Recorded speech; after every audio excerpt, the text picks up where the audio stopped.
విన్నది కదా.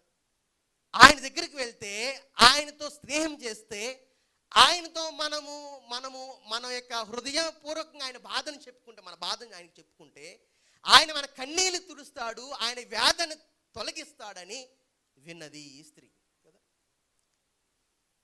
యేసుక్రీస్తు మొట్టమొదటి చేసిన అద్భుతాన్ని మనం జ్ఞాపకం చేసుకున్నప్పుడు, కానా వివాహంలో ఏంటది? నీటిని ద్రాక్షరసంగా చేయటం. ఈ నీటిని ద్రాక్షరసంగా చేసినప్పుడు మొట్టమొదటి దేవుడు చేసిన సూచక్రియ, యేసు అక్కడ ఉండకపోతే గనక ఆ రోజున ఆ యొక్క కుటుంబానికి ఏం కలిగేది? ఆ కుటుంబానికి ఏం వచ్చేది? అవమానం కదా, అవమానం. ఇప్పుడు మనము పెళ్ళికి పిలుచుకున్నాం అందరినీ, మన బంధువుల్ని, స్నేహితులు, రక్త సంబంధం, ఊర్లో అందరిని పిలుచుకున్నాం. భోజనాలు అయిపోయినాయి, జనాలు చాలామంది ఉన్నారు, తినడానికి భోజనం లేదు. ఏంటి పరిస్థితి? ఎట్లా ఉంటుంది? వచ్చిన వాళ్ళందరూ ఎట్లా మాట్లాడుకుంటారు? వీడు భోజనం కూడా సరిగ్గా పెట్టలేడు కానీ ఇంతమందిని పిలుచుకున్నాడా అంటే, నరం లేని నాలుగు ఎన్నైనా మాట్లాడుతుంది కదా. వాడు ఏ పరిస్థితులు ఉన్నాడో, ఏ కష్టంలో ఉన్నాడో, ఏ పరిస్థితిలో చేశాడో ఏమైనా అర్థం చేసుకుంటుందా?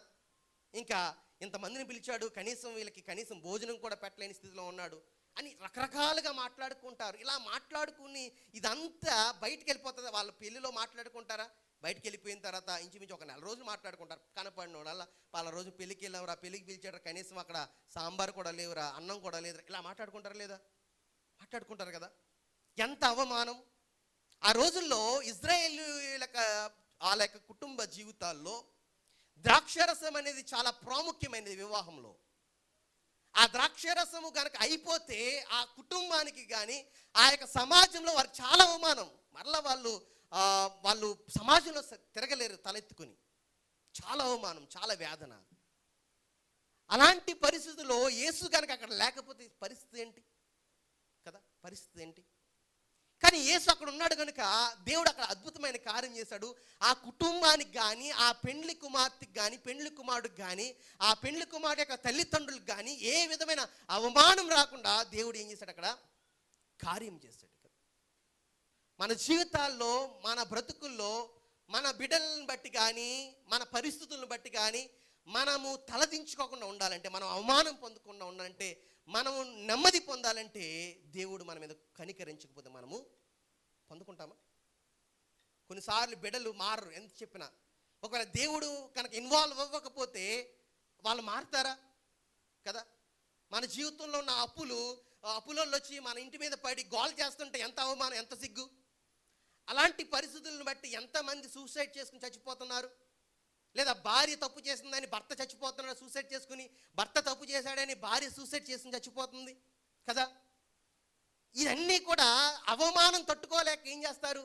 ప్రాణాన్ని తీసుకోవడం కోసం కూడా వెనుకాడరు కదా కొన్నిసార్లు.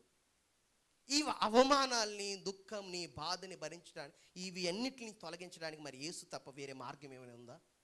నీ అప్పులు, నీ కష్టం వల్ల నువ్వు తీర్చుకోగలవా? నీ కుటుంబ సమస్యలు నీ జ్ఞానాన్ని బట్టి నువ్వు తీర్చుకోగలవా?